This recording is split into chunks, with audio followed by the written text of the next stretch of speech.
Ahora, con muchísimo gusto, presentarle a nuestra compañera Araceli Martínez, corresponsal del periódico La Opinión, periodista, y su videocolumna para Sin Censura.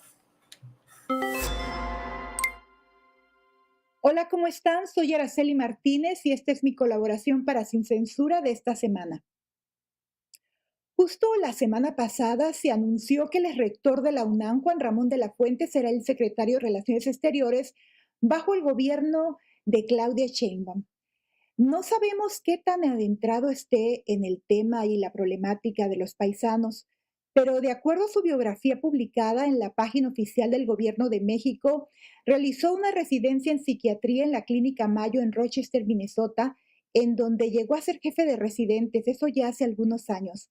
En 2019 fue nombrado por el presidente Andrés Manuel López Obrador embajador permanente de México ante las Naciones Unidas. Es psiquiatra, es político, es diplomático, es maestro, es investigador y es escritor. Y a sus 72 años, preparación y experiencia es lo que le sobra. Pero la gran pregunta que nos hacemos es que si su llegada al cargo significará un cambio en la atención que nos brindan los consulados a los mexicanos que vivimos en el exterior. Justo en la entrevista que le hizo el diario español El País, el doctor de la Fuente habló de que la prioridad en la política exterior es, en primer lugar, la defensa de los derechos y las necesidades de los mexicanos que vivimos fuera, sobre todo en Estados Unidos.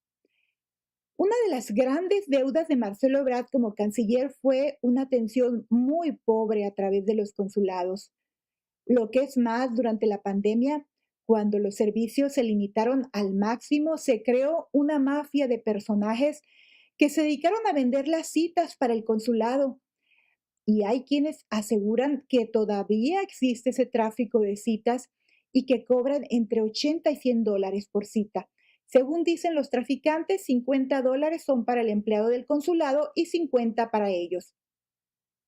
Así que desmontar esa red de traficantes de citas debe ser una prioridad para el nuevo canciller.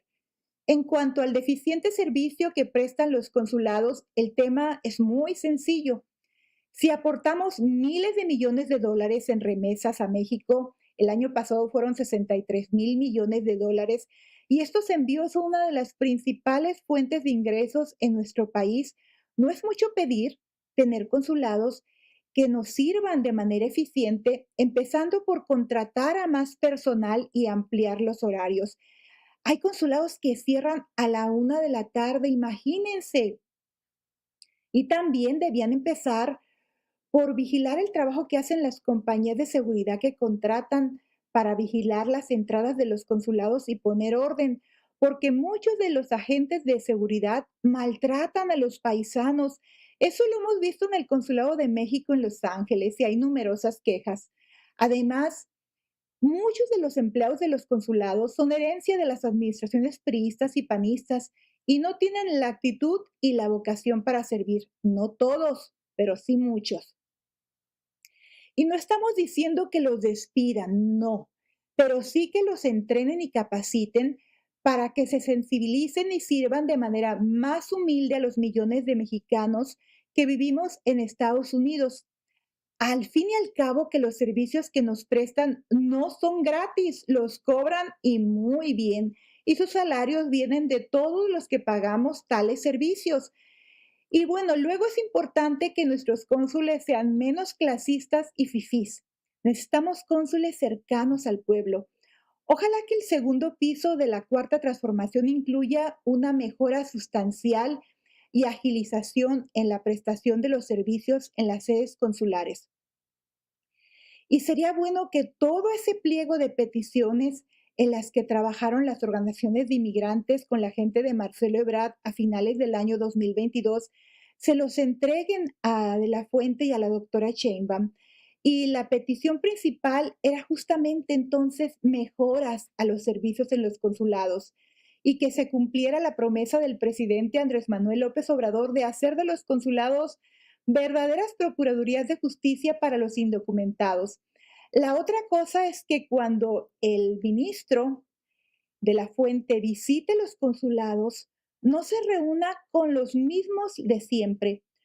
Muchos de los que se ufanan de ser líderes de inmigrantes ni siquiera tienen representatividad, ni siquiera tienen la gente que antes solían tener. Incluso algunos de ellos han sido fieros adversarios, casi enemigos jurados del presidente y de la 4T.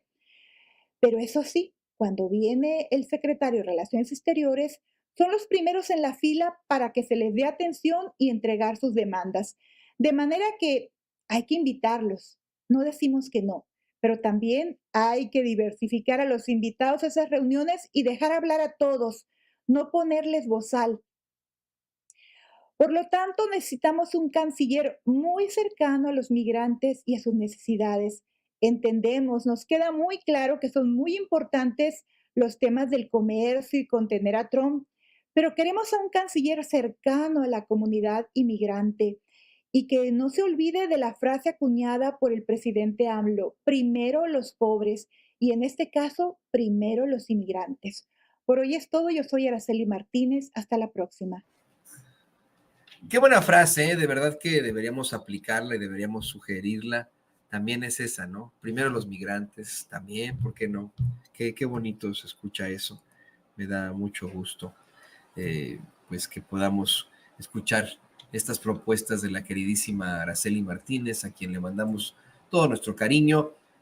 Usted lo sabe, ella publica sus reportajes en el periódico La Opinión de Los Ángeles, el periódico más leído en todo Estados Unidos, leído en cuanto a el periódico en español más leído en todo Estados Unidos, el segundo más leído del área de Los Ángeles, ese sí en inglés, en español y en cualquier otro idioma, siendo el primero Los Angeles Times.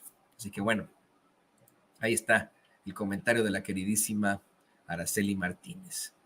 Vamos a más.